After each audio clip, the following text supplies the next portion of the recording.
lovely day!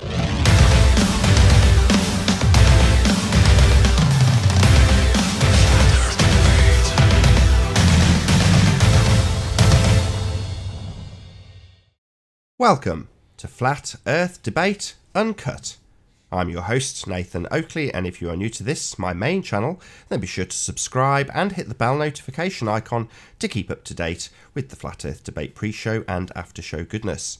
If you'd like to support this channel, there is a super chat that runs alongside each of these shows while they premiere. There's also a PayPal and crypto link in the info box below the video.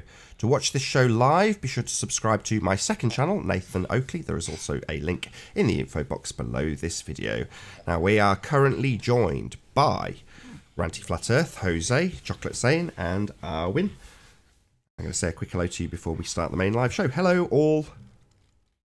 Hello. Hola. Good morning, good morning, good morning. Hola. I've been having issues with this Hangout, so the live audience is going to get it a couple of minutes late, unfortunately, but that's just life.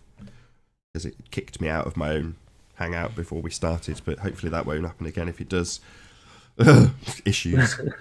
But there we go. It's a workaround, isn't it, Nathan? Until you can figure things out. The whole of yesterday's show, I was just fiddling and faffing and trying to get things to work correctly, which they weren't. And you're like, occasionally you want to participate in a conversation. And really, the only bit that I was quite pleased with was right at the very end. I'm going to trim it out and put it into a separate bit with Alan. And he's like, how big is that boat? I'm like, you're asking the wrong question. You should be asking how big is the angle to the bottom section of that boat. And he started laughing and talking over me. I was like, that's perfect. I'll snip that out. I don't know where Anthony's gone. Like I say, he's vanished. He was in the Hangout with me just before I was about to start the pre-show, and then he disappeared. The Hangout locked up, and it's like, oh, great. I think he's back. Is he not? I see him in the back chat. Oh, so he's still definitely part of the Hangout then? Well, I see him in the back chat. Well, that's something. Well, I'm going to get the show on the road.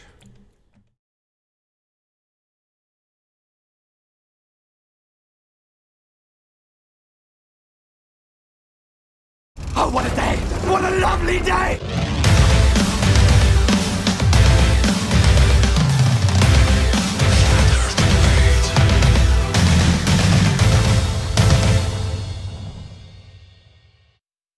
Welcome to Flat Earth Debate.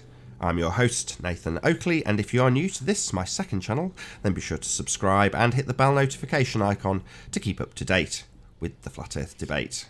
If you'd like to support this channel, there is a super chat that runs alongside each of these shows while they're live. There's also a PayPal and crypto link in the info box below the video. Most importantly though, if you would like to join the discussion, simply mute the page you are currently watching, then click the link in the info box below this video to join the panel and express your views on the shape of the Earth.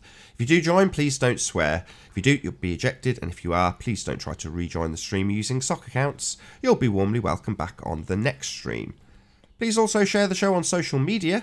Sharing the show obviously increases the live audience, but this in turn increases the chances of a more diverse panel. So please share the show. And one last time, if you're new to the channel or you've not done so already, be sure to subscribe and hit the bell notification icon to keep up to date with the Flat Earth Debate. Now, we are joined by Ranty Flat Earth, Jose, is that Eric? Who's that? It is Eric. Eric, Chocolate Sane, and Arwin. Good to have you all. Ciao, ciao. Good morning, good morning. Hola. Hello. Right, let's do a bit of housekeeping. So, any signs of curvature? No. None at all. Nope. Can't say I've found any. So people seem to be claiming the limited angle that you catch when boats start to reach the diffraction limit. Someone could claim that's curve. Idiots that they are. Yeah, they used to claim that for the past couple of years, at least, that I've been in Flat Earth debates. And I decided to take a look at that claim. And now I'm the Glober's, apparently the Glober's best friend, because I show their apparent curvature. What they don't realise is that I'm actually destroying their argument for that being the curvature. And so they're trying to play a game of doublespeak, where they're trying to go back and say, oh, look at Ranty showing globe Earth proof. What they don't realise, like I said, is that I'm actually destroying their arguments, and they hate that. Ranty, but the Glovers know there's a little bit of inferior mirage in the bottom of the boat and in the bottom of the buildings. You gotta ignore that. Look at the top part, the second top half of the observations. Yeah, Yeah. there's a little bit of something going on, but just sweep that under the rug. Look, there's obstruction. Doesn't matter what it is. Obstruction is Well, curvature in their spherical world. yeah, that's the thing. You see that they always defer back to the where's the bottom, where's the bottom, where's the bottom. That's all I've ever heard. You know, you can see things in the distance. You can see 3/4 of what you're looking for, and let's say that none of it should be seen on their model. So they'll refer back to the where's the bottom. Well, in the past, we've always seen in the bottom we've had this inferior mirage, and they've always said that's where the curve starts. You know, at the top of the hump. That's where you can only get an inferior mirage on a curve. And what I'm actually proving is that no, that isn't the case. You can get inferior mirages on a flat surface, and they hate that. So they're trying to do a disinformation campaign against me and the work. But the good thing is that I do have quite a lot of support, not just in this community, but in other chats that I'm in as well. So a lot of other people are actually seeing the work for what it is. It's tackling the Globers head on, saying that, no, you used to claim curvature where the inferior mirage is. Now we know that that's all a lot of bollocks. It's not true. And you want to know where the bottom of the buildings are, you want to know where the bottom of the boat is, look behind the inferior mirage, because that's where the hell it is. Yeah, That's why they try to ignore that bit in the bottom, which is compressed and behind the inferior mirage and the refraction zone. They want to ignore it because it's not written in optics books. It hasn't been explored fully. That's why what I am interested in, also you. That's why I kind of tackle this neighborhood of looking at the phenomena going in the apparent horizon and the bottom of the stuff in the distance. I like this, and we're exploring it. We're exposing it as Definitely. the apparent curvature. And your train tracks are just killing it, man. I mean that's just supreme evidence. Agreed. Just one small Absolute correction. supreme. It is taught in optics. It's called the Rayleigh criterion. Feel free to look it up. Just one small correction. Oh yeah, sorry. okay, thank you. Applies to everything, optics in general, so it doesn't matter if you're talking about the Hubble telescope or a microscope, the same principles apply in terms of a diffraction limit. This is what we're detailing in terms of it splitting in half. That's what's detailed in the Rayleigh criterion. Feel free to check it out. Can we move on to axial rotation? Any signs of that? Nope. No. Not at all. No? Nobody? Nope. Any evidence of gas pressure being maintained without a container? No, we've been asking for that. We've had the Globies saying that they can prove it. We're still waiting for that evidence. That's scientific evidence of gravity. Nope. Ditto without Nathan. Ditto. No. Any signs of the distance to the sun being proven? Right now. There's no. No. If we go to the transit of Venus, then we have to figure out what's the size and the distance of Venus. Then if you don't know, we go to the transit of Mars, right? So on and on and on, and it go in a loop, and it never ends. So we don't know what these objects or lights in the sky are. We cannot. Fair enough. Any evidence of a self-perpetuating molten iron core at the centre of a presupposed spherical Earth? No. No. That tickles. What about the R value? Surely Earth radius has been proven by now. No, and it seems that the Globers don't actually know their own model as well, and I'll get to that in a bit. Yeah, Mick West added in the calculator. In his own words, he has to presuppose it, They have to just throw it out there so they can compare it to a model, a 2D model. And yeah, it's just a presupposed R. Yep. So are you going to go through it now, Ranty, or should we pick another housekeeping to focus on? No, carry on. Well, I'm just sharing your show as far and wide at the minute. Well, I was going to mention, we talked about it just before the show began, which was to say that there's a limitation of the angle to the bottom of things in the distance. And that limitation is what's detailed in the Rayleigh criterion in terms of what will happen when you reach the angular size limitation of any given device that's looking at something with a lens, something with an aperture. Then you've got this effect that you have to take into consideration, and it can be calculated. So if you have something going into the distance, the bottommost section of it, the bit with the most limited angle, as it gets further, that angle gets smaller, and eventually it'll reach the diffraction limit, and then that's what you see. So this is happening the camera end. It's not happening out in the atmosphere at the point of what you're looking at. It's based on the aperture of the camera, as opposed to some effect that you see on the boat itself into the distance. So the angle is limited because you're looking across the surface of something to the bottom of something in the distance. And in the case of Ranti's boat that gets more and more miraged as it gets further and further away, that's because of that exact effect. Its angle to the bottom of it is more and more limited, and eventually the entire boat goes into that limited angle as it gets to its maximum distance that it can be seen in any form at all, and then it vanishes completely into its own mirage. It disappears up its own arsehole.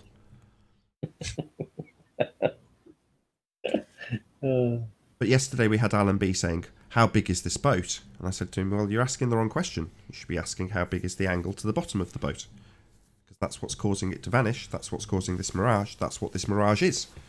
It's not some atmospheric effect. It's happening at the camera end. Yeah, yesterday I got introduced to a new Flat Earth channel. I think you liked it, Nathan. You saw the guy. Did you subscribe to him? You have to watch a lot of stuff. Do you have to give me a bit more info than that? Nick Havoc, his name is. He's called Nick Havoc, and he did an observation in Colorado, looking at a mountain 132 miles away. Okie doke.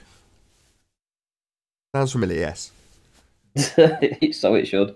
Well, he's been going in a back and forth with Mick West. So apparently Mick West has already... I mean, I've not spoken to the guy, so I don't really know. But I did notice in the video that he mentioned Mick West. Now, we know that Mick West lurks around Flat Earth now. He hasn't lurked around my channel or Sleeping Warriors channel since we completely wrecked him last year. And he hasn't been anywhere near your channel since you got him to prove that his entire model is based on R, which cannot be proven. So he goes after what I would say the not low-lying fruit, because I hate that term, but people with relatively few subscribers. Now, this guy is seriously undersubscribed, I have to admit. He only had like 130 subscribers, and he's been going out for the past 3 months doing these observations. He's got himself a P900. He's going down. He's looking across lakes. He's doing driving long distances to go and take observations of distant mountains, doing all the relevant heights, etc., etc. And he's killing it. His observations are brilliant. He's doing a really good job. He puts the videos together nicely as well. So he's obviously spends a little bit of time on it. And it's the latest video. So I asked if I could mirror his video, which I did.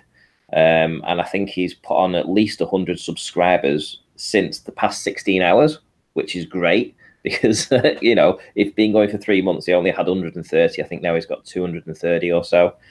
So he's on his way. And I absolutely think that his observation is fantastic. And it just goes to prove that the Globers don't know their own model. I'm just going to talk to you a little bit about that, because they don't seem to understand that if the base of the mountain is at, say, 6,000 feet, and he's at an elevation of 6,000 feet himself, then he doesn't need to account for the entire height of the mountain. And he only has to account for the prominence of the mountain as opposed to the entire height of the mountain. And what they're trying to do is they're trying to default back to try and get rid of his claim. They're trying to say that he needs to include the entire height of the mountain, which is wrong. It's not what you would do. He's at 5,000 or 6,000 feet. The mountain's base is at 5,000 or 6,000 feet. Then he only needs to measure the prominence of it. And because he's seeing all of the mountain from 132 miles away, it's absolutely astonishing. Have you got a link, and I'll publish it to the chat? Yeah, I'll post to his. I'll do it to his because. Give me 1 second. And everyone should really go over and subscribe to this guy. He does, like I say, he's doing some great work. just like myself, he goes out and he does these observations, and he's willing to drive. He's willing to do this stuff. Right, it's going in the side chat right now. Or do you want it on Skype, Nath? Side chat's easier. That's perfect. The audience then immediately gets to see his channel and see his name and see me subscribe, etc., etc. So I'll pick up his Pikes Peak video and share that link. What's up, y'all? I'm out. It's a beautiful Sunday afternoon in Colorado. I mean, it is like super nice today. Just excellent. Nice to hear it.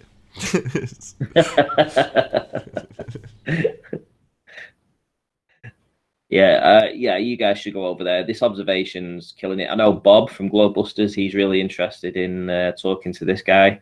So, you know, I mean, he's very credible. And it seems that a few of my subscribers actually know this channel and have been subscribed to him for a while. But what's sort of like doing my head in is the fact that, you know, these guys are out there and we can never find these people. You know, who'd ever in the chat or on the panel had heard of the channel from Nick Havoc before I've just mentioned it now or yesterday? No, I mean, it's, you know what I mean? It's nice. I never heard of subscribed to him, but I watched it on your channel. That's probably why I wasn't subscribed to him. You mirrored it, obviously, and I watched it and thought it was good, but then didn't go and subscribe to him. My bad.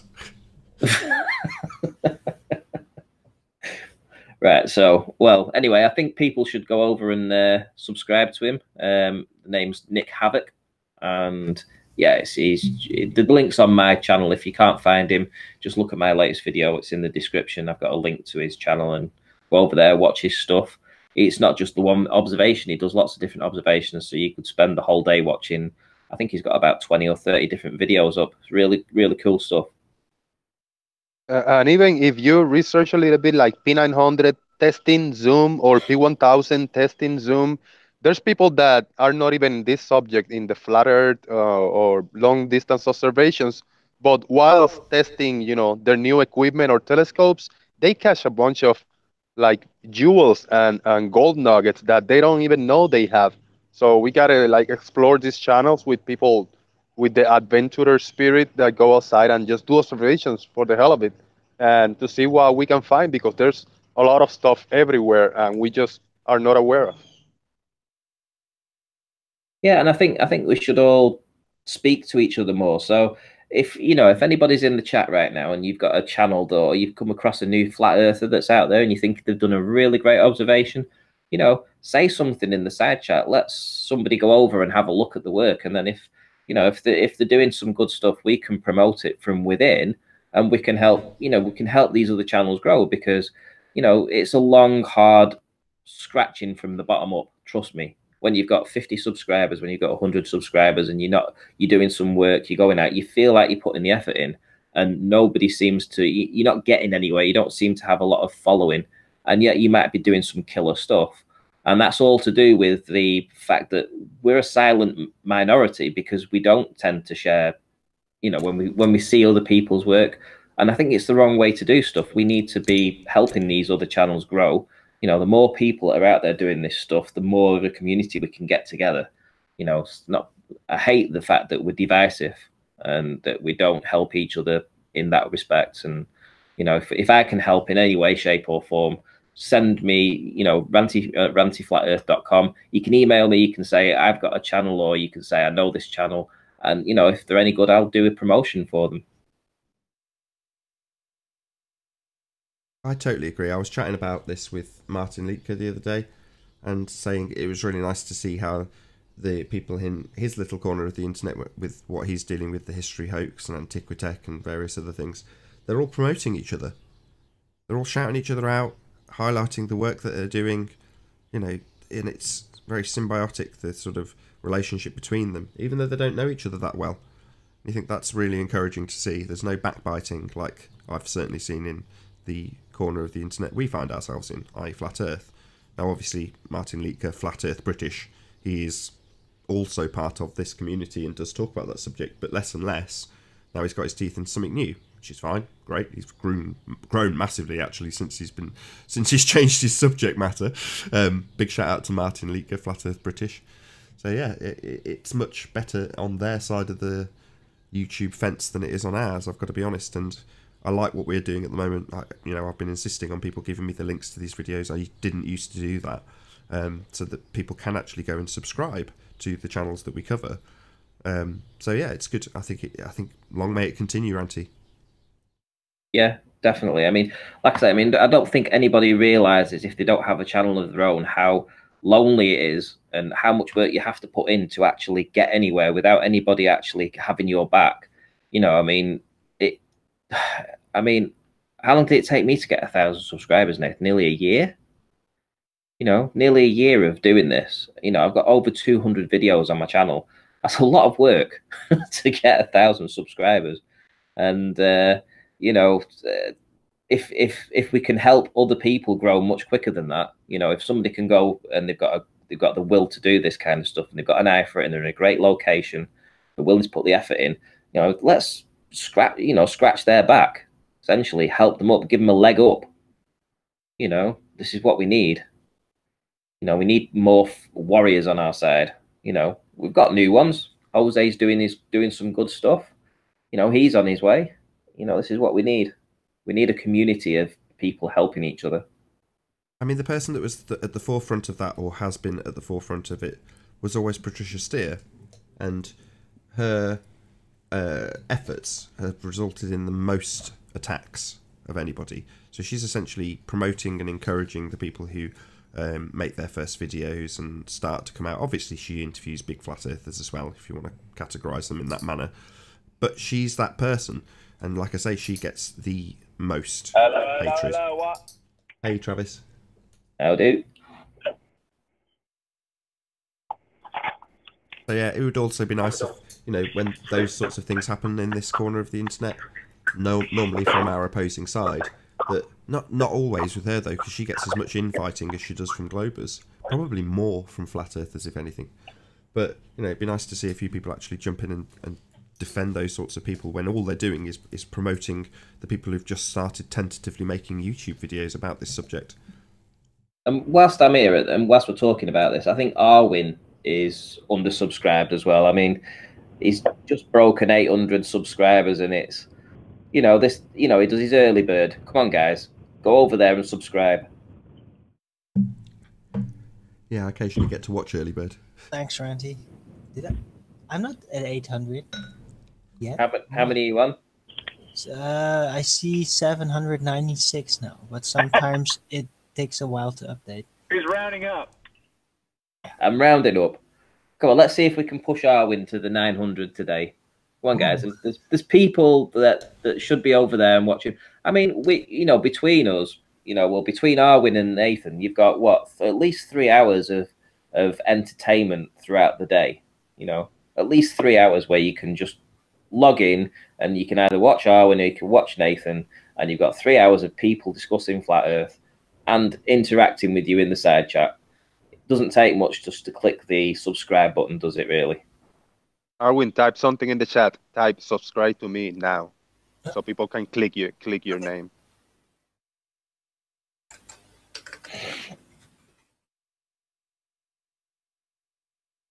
You gotta type in now with capital letters, so they understand. It's mandatory. But he can't say now with the accent, especially with the Puerto Rican accent. Yeah. He used to say it in Arnold Schwarzenegger voice. I'll be back. You notice that I wanna do a humble invitation to. There's a guy by the name Sean G. He was called out yesterday, I think it was, and he didn't show up. He was in a chat yesterday, some kind of a live show, and I told him, you're invited to the Flat Earth debate. We want to hear your testimony. Why did you go back to the globe if you ever were a flat earther? In the first instance. He typed back something like, I go under one condition. If he can debate me, Jose Gonzalez, like one-on-one, I say, I'm not a debater, you can come in and we can. He said, all right, so let's have a one-on-one discussion. I said, yeah, you're welcome. So I know he's going to be asked questions, but I'm very curious to see what made him go back to the globe. As I say, if he was ever a real flat earther, It's in the viewing numbers for this show. It's all over the place. I've got Yeah, I've 56 seen that. showing on my stream deck. I've got 115 showing on the phone. The live dashboard says 64. What the hell is going on? I see 40, but like 2 minutes ago it was on 96. It's all over the place. YouTube is acting weird. I got interrupted right in my show. Suddenly, YouTube could just cut off everything and then went back up. And the other day, yesterday, suddenly I lost my moderator powers in my own chat for like 3 minutes. That was so bizarre. Yeah, so YouTube is acting weird again. I don't know what they're doing. Very strange. So, Source of London says you see 250.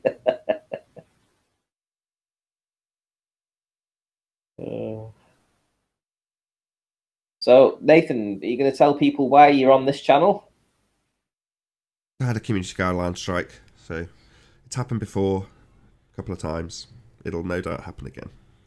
But if you're watching this on Nathan Oakley channel, make sure you stay tuned after these shows, because you'll now get the after show, or on this instance, or in this instance, it's the pre-show, so you'll get the pre-show. So basically I've just reversed what was happening. So it used to be the case that the bit that's just recorded before the show starts live would go out on Nathan Oakley channel, which is where this show is now broadcasting. So you can exactly the same basically, but reversed, but with a more limited audience and much more screwy viewing figures. And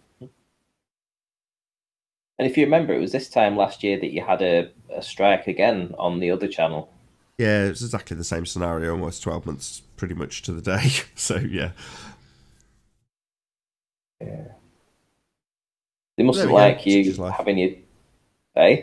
Such is life. I was going to move on. I was hoping, although we did it with curvature, to sort of toddle through some of the housekeeping points in terms of where they break down. So I was chatting with Anthony last night, which I was hoping he was here. I've got in touch with him on Skype just to see if he's responded to me. And he was saying, it'd be worth going through each, not necessarily every time, but just addressing why it's nonsense, why those questions, which are perhaps too succinct, if you haven't heard them before, you might just hear them and think, well, so what? I'm sure there's a workaround. Well, in the case of curvature, we went into some detail about it, but axial rotation and the formal logical fallacy that's used to prove axial rotation with stars in the quote-unquote southern hemisphere.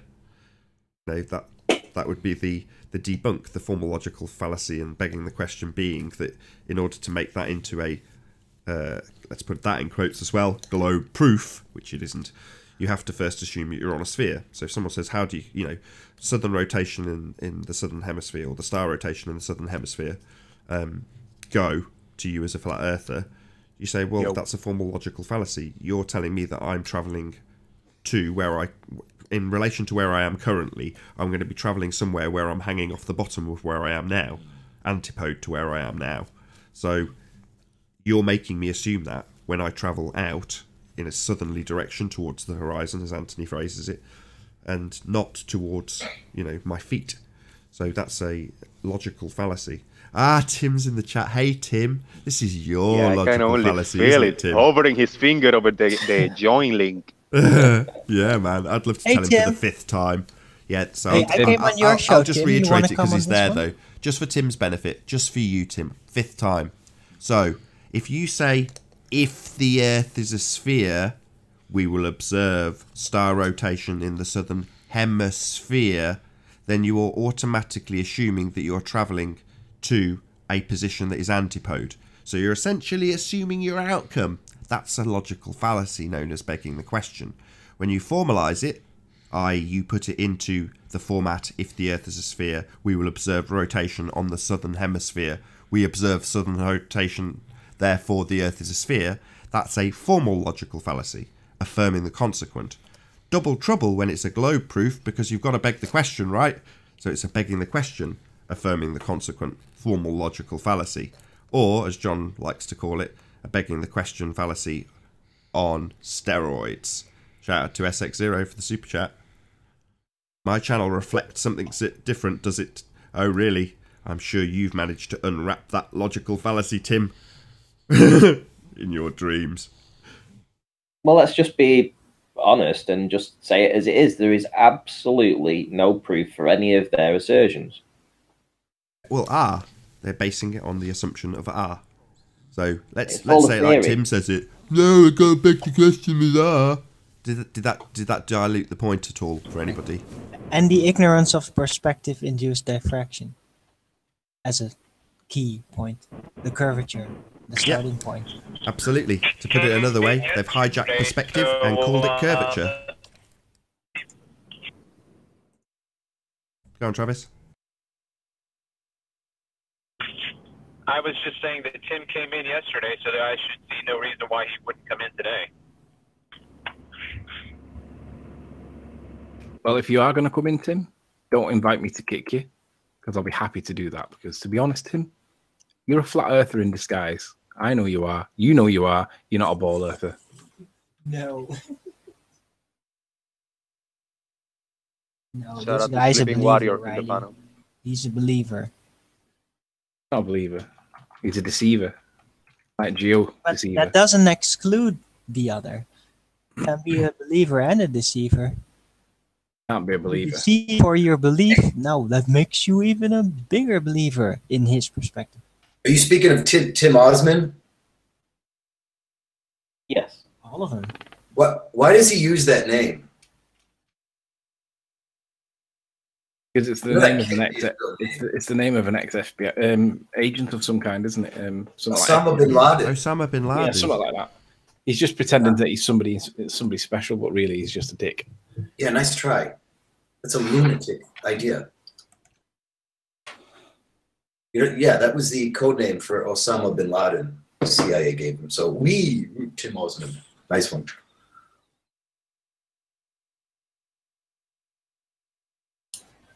Yeah, he's a former 9/11 truther.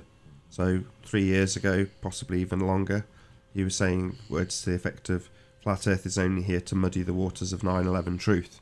That was his rhetoric. Right. Yeah. I know. There's a lot of people that are 9/11 truth focused that hate flat Earth. It's a very telling thing I've noticed. It's the narrative compartmentalization. Refresh Everybody the does it, page. or has Alan. a tendency to do it, to narrow down your own reach to be a little bit more comfortable. Yeah, well, I always ask the 9/11 truth movement, like, what? So you're going to feel you've attained a victory if you get what? Like, we get Bush and Cheney in jail, and it's a win, and then game over. It's nonsense. There's nothing's going to, other than realizing that false flags, whatever, 9/11 truth. There's going to be no people going to jail over it ever. This is gonna be a very difficult. This is gonna be a very difficult riddle to guess. Who said this? Tim Osman is Osama bin Laden. Osama bin Laden is Barack Obama, and Barack Obama is Will Smith. Who said Piche. that? Oh.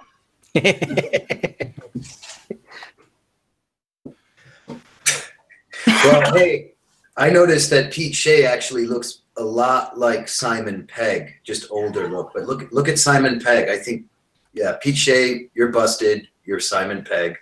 Agent Peg. Hey Zinda. Hey Warren. Hi all. Hello, everyone. Hello. Good to have you. Billy Wazza. Good to be here. Yeah, that's Warren. Hi, Runty. Zinder, I heard the joke you told on Arwen's show. It was fucking hilarious, bro. Oh, it was so bad. I mean, No, first it of was- all, I had to translate It everything. was just the way you said it, like the feeling you put into it. When you say, "Gas station without a container." It was awesome. Ah, this one, yeah. This one Yeah, was yeah, yeah. Not the other joke. I didn't really hear much of that one, but the Yeah. first one. Yeah, about the girl. I have to blame Alan for You telling gotta me. tell Nathan. Tell Nathan. No, I have to blame Alan for telling the other joke. The first joke is just ridiculous. That I won't tell it again. It's a philosophical joke. It's a good one. It's decent. No, I already told it once, and it was so crappy. I have to blame Alan. Alan is responsible for it. Give him the fault. So It's alright. But if you want to hear something hilarious, go to Flat Earth Debate 42. Back then, when people didn't take it really serious, and I will post it in the group chat. You mean when people didn't take what serious? Most people on the panel on Flat Earth Debate 42 didn't take anything serious regarding Flat Earth. Yeah, so what you're saying is the panel was full of trolls? Is that what you mean? Yeah, pretty much. But it was really funny because Nick was there. Nick with Noel? The Nick guy in the chat right now. Yeah, Nick with Noel. He used to be called Nick L. Do you know that? And he changed it because he was being bullied by Pete Shea. Oh, I think 42? Arwin already posted it in the chat. 42. Okay, so, I'll remember that. So 42. They were just shit talking all the time, and I found it so good. I mean, the show was so hilarious back then.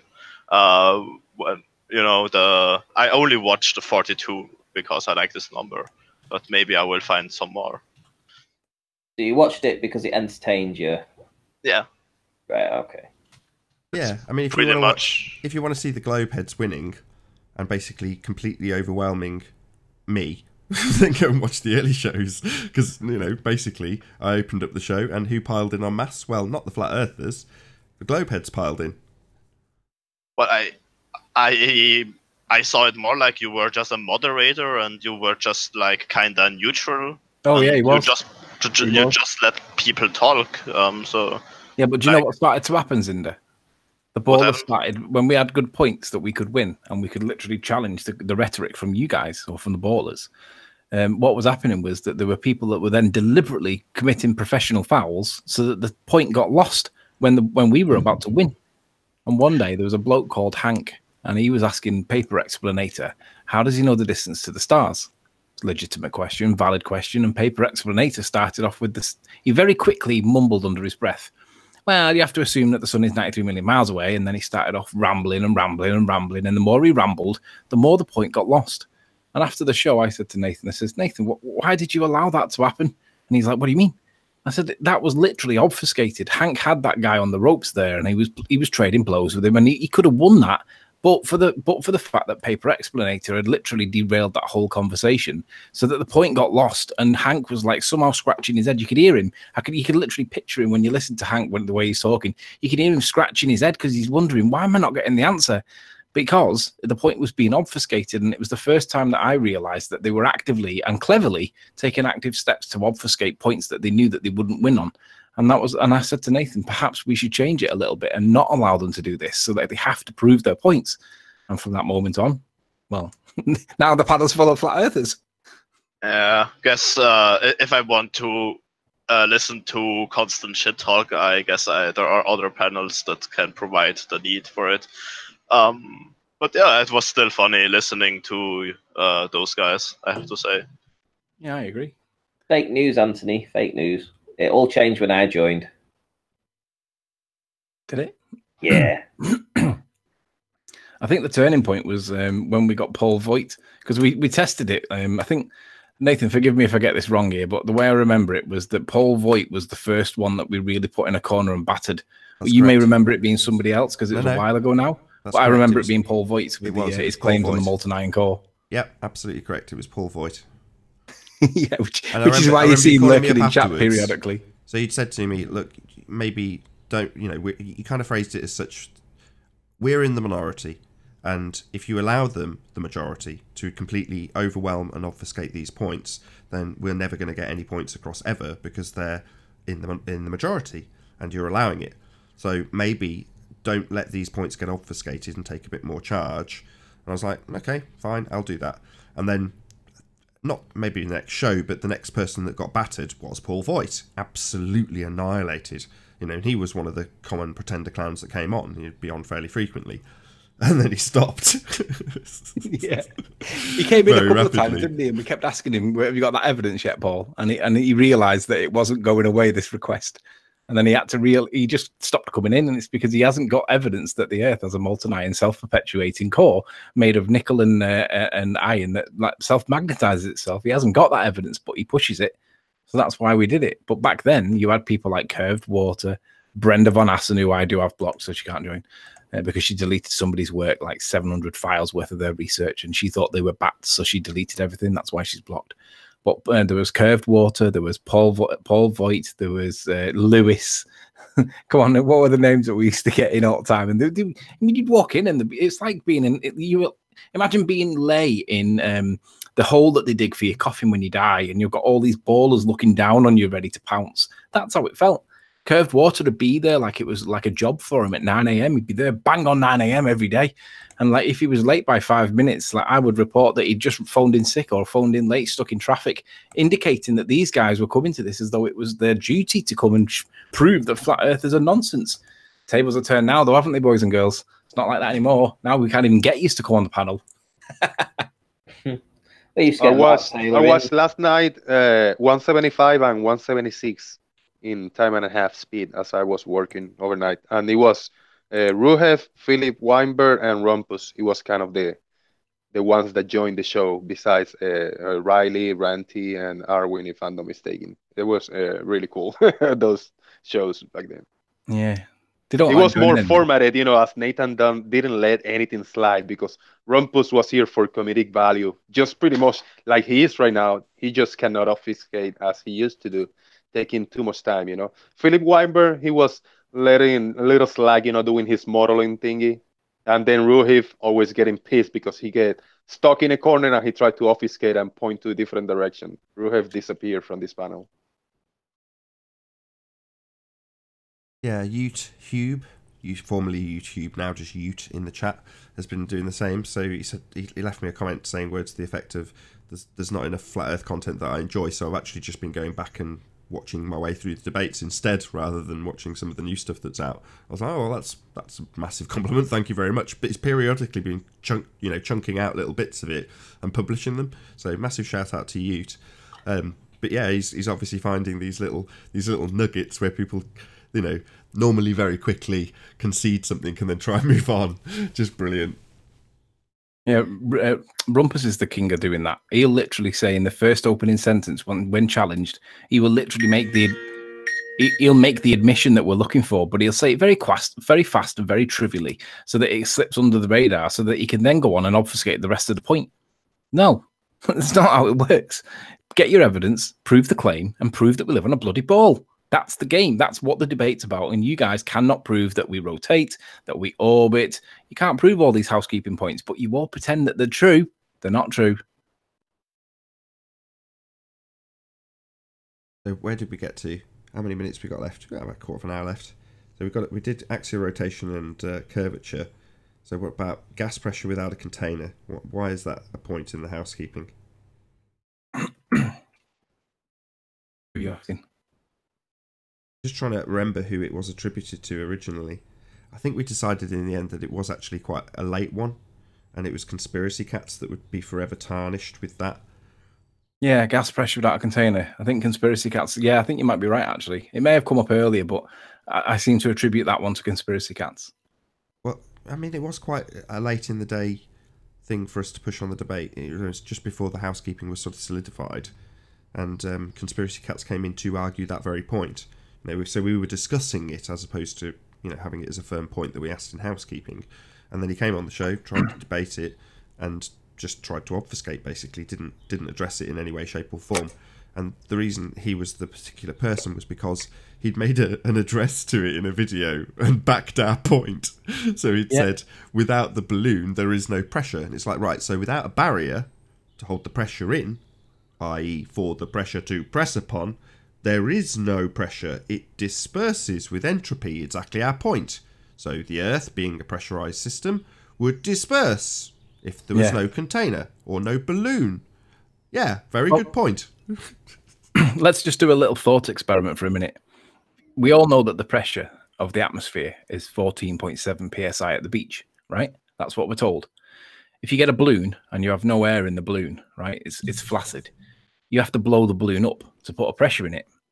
If you get a pressure meter and you measure the pressure within inside the balloon, obviously the pressure from inside the balloon comes from the force that's being pushed against the balloon. You could measure a PSI of the balloon. But isn't it interesting that if you were to do that I mean, what pressure do you reckon would go in the average balloon, given that a car tire gets about 30 psi, 35 psi? I would say a balloon's probably got maybe, what, 8, 10 psi? But we're already in a pressurized environment of 14 psi. So how does that work? Does it work with the? I mean, where does the balloon get its pressure from if we're already at 14.7? Anybody got any suggestions for that? Well, you blow it up.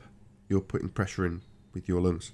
Yeah, but if we're already at 14.7 and the balloon only carries maybe 8 or 10 psi, that doesn't seem to make sense. Well, you can blow on it like in the same way a compressor does. I know that, you know, you're going to get ribbed for this, but it seems simplistic. But yeah, it is that simple. You're just increasing the pressure of the pressure that's already in your lungs by blowing. In the same way. I know, but what I'm saying is, if you blow the balloon up, whatever arbitrary value we say that a balloon's at, let's just say it's at 10%, right? 10 psi. Well, if that balloon has got 10 psi of pressure inside it, so if you were to say it's at 15 psi, sorry, it'd be more than the atmospheric pressure, wouldn't it?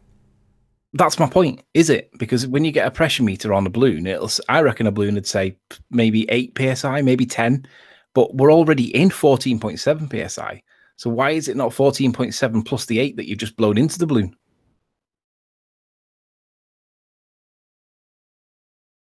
I'm only spitballing. I'm just asking the question. I'm not making any assertions. Let's just be clear. I'm just asking, why is the balloon lower than the pressure of the atmosphere, but it's already in the pressure of the atmosphere? What's going on? I don't think it is. Well, anyway, it is. We're told it's 14.7 at the beach. Okay, as much as this is a fun point, the main point is that if you have a pressure that cannot be contained without the necessary antecedent. Well, okay, all right. Let me ask Zinda then. Being the house baller, Zinda, can you explain it to me? Because I'm having a bit of a blonde moment.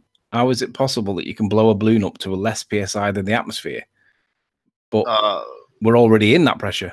So you measure 8 psi. The balloon has 8 psi, right? When you measure the force acting. I'm not saying it definitely has 8. I'm just kind of spitballing at what pressure do I think a balloon might have in it, and I'd say maybe 10 psi would probably be enough to blow a balloon up. I find it funny that you just called me a baller, but never mind. Now we think about you haven't sworn the oath of being a flat earther yet, though, have you?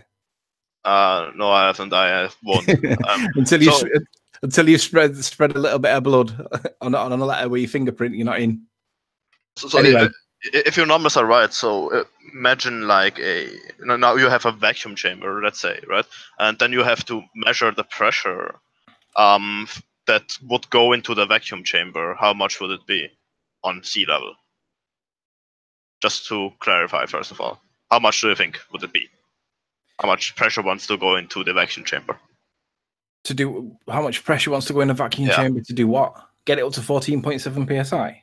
Yeah, it would be like as the opposite of the balloon, right? Would be like it would 14.7 psi would want to go in the vacuum chamber, wouldn't they? Yeah. The pressure. All right. So now you have a balloon. When you fill it with air, I think I'm just talking out of my ass right now, but when you fill it with air, it has a better equilibrium from the air inside to outside than a vacuum chamber to the atmosphere, right? I can't believe you two Muppets are making this even more complicated. I've already said it once, right? It's going to be equal or greater than atmospheric pressure. I don't know why you haven't accepted this. I've already said it once. I agree. I agree, Nathan. No, it has to be greater. I don't think the balloon is capable of taking much more than maybe. Well, another question I can ask you, because what I said before is like complete garbage. When you blow out a balloon, what happens with the rubber? Stretches. Yeah, and what does the rubber want to do? Contract. Yeah. Now you have it. The psi, the 8 psi, the pressure inside, come from the rubber that wants to contract again. And but the bit that you're missing is that we're already in 14.7 psi. Yeah, so you've got to get it to overcome that. I can't believe we're having this conversation. I've got to be honest. Exactly. It's got to be stronger than the psi that it's in. Anyway, force its way.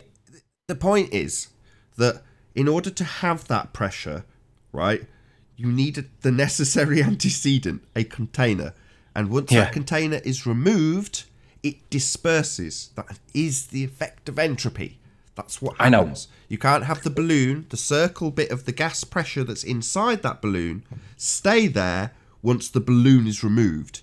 That's right. Possible. So when you take your finger off the balloon as you're blowing it up, when you're clamping it with your fingers, when you let it go, what happens? You do realise that Nathan's literally beautifully illustrating the difference between begging the question and pulling it apart from the inside, or just stopping the conversation immediately at the start, because you can't have a gas pressure without a balloon. He is indeed right.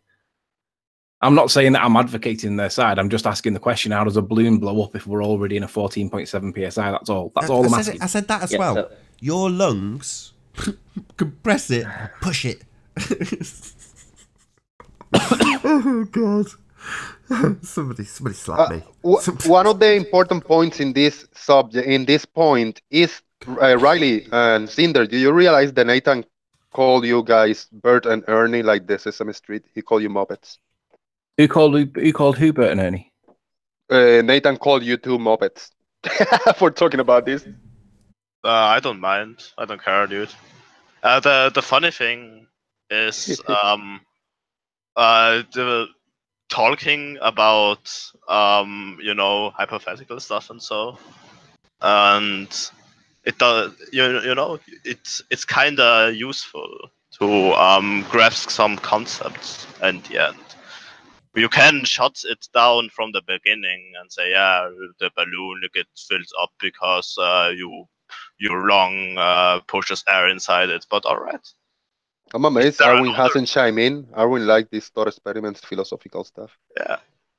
But if you further think about stuff, then you can discover stuff that is useful. And I think at the end, this is one reason why humanity got where we are, because people don't just say, right, a tree fell down because I just slammed my axe towards it, right? Oh, completely. I mean, you can't decry the importance of philosophy. The scientific method has been derived from philosophical means. That doesn't make it philosophical. It is empirical. But it was derived by philosophers. So you're absolutely right. It's critical. And in some ways, it's something that I don't have and Arwin does have. You know, that ability to conceptualize and go beyond the limits of some arsehole like me who says, no, logical fallacy. Like, well, I'm just thinking about it. You know, well, without that, we'd all be very boring. We'd all be very stale and we wouldn't go anywhere at all. So, yeah, it's absolutely critical. I think you're absolutely right, Cinder. Yeah. I have to go, guys, by the way. Have a nice debate, and hopefully a Glober will come to the panel who can challenge. Globers don't come on this panel anymore, Cinder. Sadly. Well, maybe one day. Hey Nathan, thank you for declaring me to be not boring. Yay. You are superior. Oh. I do my best. Yeah, you're not boring, you're something else. Maybe a wizard? Legolas. The evil Legolas. An evil Legolas? That's amazing.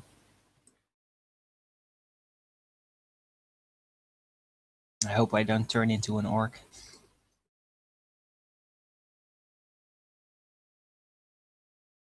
So how's your early bird show going, Arwin?